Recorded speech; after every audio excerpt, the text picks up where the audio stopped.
નમસ્કાર મિત્રો, સ્વાગત છે તમારું મારી YouTube channel Natural Life with Bina પર। મિત્રો આજે વધી રહ્યા છીએ લગ્નમાં સ્નેહાબેન અને કાર્તિકભાઈના। કાર્તિકભાઈ મારા ગામના દીકરા એટલે દીકરા સમાન છે। સ્નેહા દીકરી આપણા ઘરે આવશે લગ્ન કરીને। તો હસ્તમેળાપની તૈયારી અહીં હસ્તમેળાપ થઈ રહ્યા છે અને આપણે જોઈ રહ્યા છીએ। પણ ખરેખર તમે વિડીયો જોશો તો ખ્યાલ આવશે। પણ મને એમ થતું હતું કે આટલા મજબૂત હાથ બાંધવો, હાથેવાળો બાંધવો મેં પહેલી વખત જોયો છે। મહારાજ બહુ જ ધ્યાન દઈને બાંધ્યો। પરમાત્માને કહી કે આ હથેવાળાની જે ગાંઠ મજબૂત છે ને એટલી જ ગાંઠ પરમાત્મા એમના પ્રેમની રાખે અને એ ગાંઠ ભવના બંધનથી બંધાયેલી રહે। અહીં હસ્તમેળાપની તૈયારી ગોર દેવતા ખૂબ સારી રીતે અહીં કહી રહ્યા હતા અને મને સાંભળવાની પણ મજા આવતી હતી। પણ એની સાથે વાગતા ગીતથી આપણે કોપીરાઇટ આવ્યું એટલે એનો અવાજને મેં બંધ કરવો પડ્યો। નહીં તો મારા હાથની ગાંઠ સારી બાંધજો, હાથ આપજો, શું કહેવાય તિલક કરાવજો, જે શબ્દો હતા ને એ જ આપણે આનંદ આપે એવા હતા ગોર મહારાજના। અહીં હસ્તમેળાપની તૈયારી એટલે વર કન્યાના હાથ બંધાય છે। જોડ્યા હાથ બે હાથ છૂટે નહીં સાથ, દંપતિ જુગ જુગ જીવો। જોડ્યા હાથ બે હાથ છૂટે નહીં સાથ, દંપતિ જુગ જુગ જીવો। સ્નેહાબેન રાખજો સાસુનું માન, માતાની સમાન, દંપતિ જુગ જુગ જીવો। કાર્તિકભાઈ રાખજો સસરાના માન, પિતાની સમાન, દંપતિ જુગ જુગ જીવો। કાર્તિકભાઈ તમારા જીવનમાં પિતા તુલ્ય તમારા સસરાજી જ છે, તો એમના માન જાળવજો એવી ભલામણ સાથે। અહીં જો કેટલો મોટો ખબર છે, એક પછેડી ગયો ને પછેડી બાંધી દીધી હતી હાથ પર અને એના પર પછી રૂમાલ બાંધ્યો। અમારી સમાજમાં તો એવું છે કે હસ્તમેળાપ હોય ને પછી ફેરા વગેરે ફરે ત્યારે છૂટી ગયા હોય એ થોડીક વાર રાખે એટલે રૂમાલથી જ બાંધી દે। હસ્તમેળાપના રૂમાલનું કામ 1 કલાક જેટલું માંડ હોય છે, અહીં પૂરા વસૂલ થયા પૈસા, કારણ કે 4 ફેરામાં હસ્તમેળાપ છે। એટલે તમે વિડીયો પૂરો જોજો, મજા આવશે। ઘણું બધું નવું પણ જાણવા મળશે, ઘણું બધું સમજવા પણ મળશે।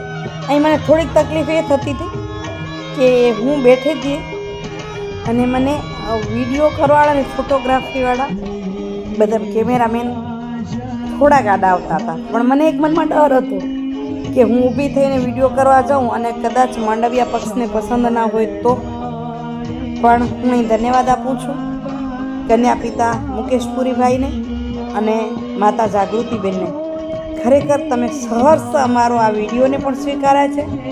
મને આટલી ખબર હતી કે તમે આટલું સારી રીતે મને આટલો ટેકો આપશો તો આનાથી પણ ઘણા બધા સારા વિડીયો બનાવી શકી હોત। પણ હજુ પણ તમને આ પરિવારને ધન્યવાદ આપી રહી છું કે ખૂબ જ સહયોગ આપી રહ્યા છો અને ખૂબ જ સારી રીતે તમે દીકરીના લગ્ન કર્યા છે। તમે મારા બધા જ ફોલોઅર્સ જોઈ શકો છો, કન્યા નમણી કેટલી લાગી રહી છે। અહીં વર કન્યાની જોડી ખરેખર લક્ષ્મીનારાયણ સ્વરૂપે જ દેખાઈ રહ્યા છે। તો સામે વિધિ કરાવતા પિતા મુકેશપુરી અને માતા જાગૃતિબેન। દીકરીના મા બાપ જ્યારે દીકરીની વિધિમાં બેઠા હોય ને ત્યારે હરખ એટલો જ હોય, પણ હૈયામાં શેરડો પણ એટલો જ પડતો હોય કે આજ કાળજાના કટકાને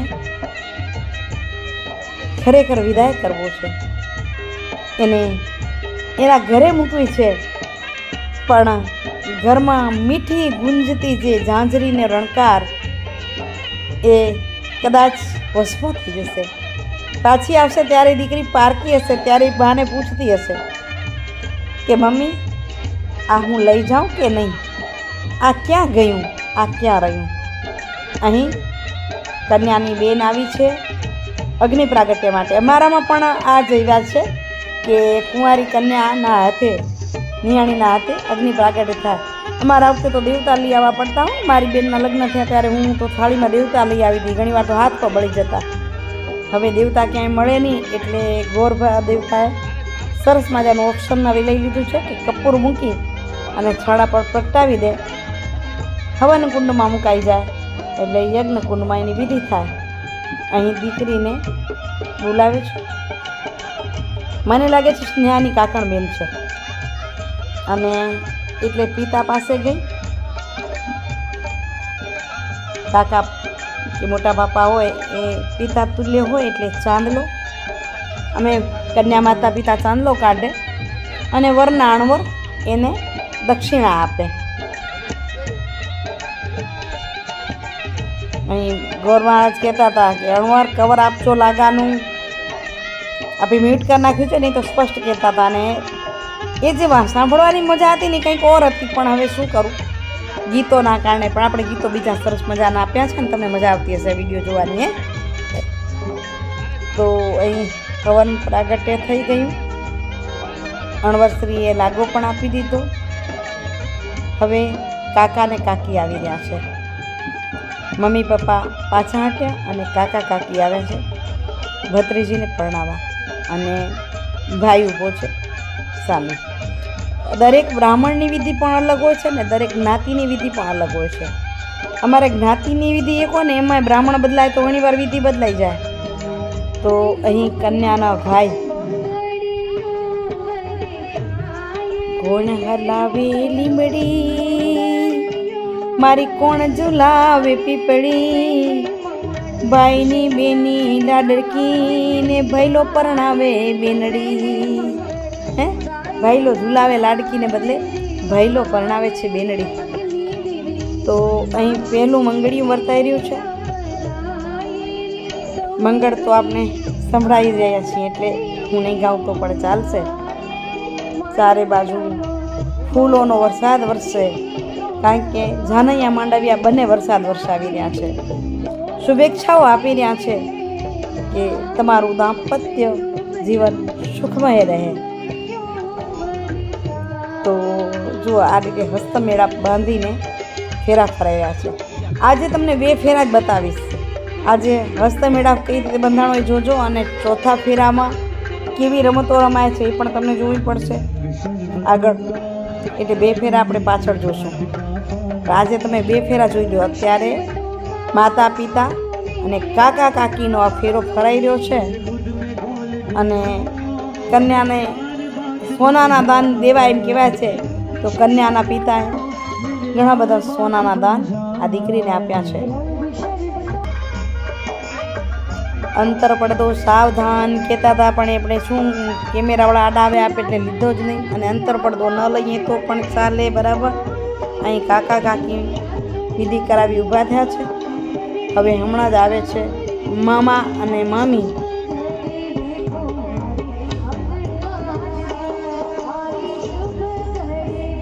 મામા મામી ભાઈ આવ્યા છે બધા.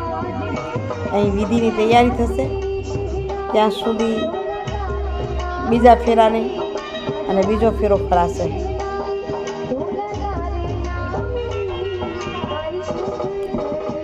એટલે દરેક ગોર દેવતાની એ રીત એના શાસ્ત્રો અનુસાર જ હોય છે, પણ આપણે ન સમજાય એટલે કંઈ અહીં ભાઈ આવ્યો છે એટલે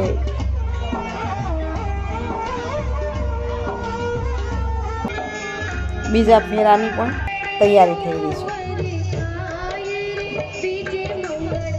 બીજું મંગળિયું વર્તાય કન્યા આગળ. ઘણી સમાજોમાં એ પણ જોયું છે કે અમે મુંબઈ ગયા તો એક જગ્યાએ એમને કીધું કે એમને કે અમારી સમાજમાં તો એવું હોય કે કન્યા વર 3 ફેરા આગળ હાલે, ચોથી ફેરે કન્યા આગળ હોય. મેં કીધું એ અમારી માટે નવું છે. મિત્રો, આજનો વિડીયો કેવો લાગ્યો આશા રાખું છું કે ગમ્યો હશે. થોડોક એટલો વ્યવસ્થિત નથી ઉતરી શક્યો, એનું કારણ એ જ કે હું જ્યાં બેઠી હતી એની આડે મને કેમેરામેન આવી જતા હતા, આપણા ફોટોગ્રાફીવાળા ભાઈઓ. છતાં મેં સતત કોશિશ કરી કે સારી રીતે હું વિડીયોને કરી શકું. કાર્તિકભાઈની જે ઈચ્છા હતી કે દીના કાકી વિડીયો સારી રીતે મારા કરી દેજો, તો મેં હંમેશા કોશિશ કરી. અને કાર્તિક, ધન્યવાદ તને, ખૂબ ધન્યવાદ. તે મારું માન સન્માન જાળવી અને મને બોલાવી હતી. અહીં વિડીયોનો આપણે કરી છે એન્ડિંગ. આશા રાખું છું કે તમને વિડીયો ગમ્યો હશે. ગમ્યો હોય તો લાઈક તો કરજો જ, પણ સાથે શેર કરવા વિનંતી. ફરી મળું છું બીજા 2 મંગળ લઈને ત્યાં સુધી આપ સૌને ઓમ નમો શિવાય, હર હર મહાદેવ.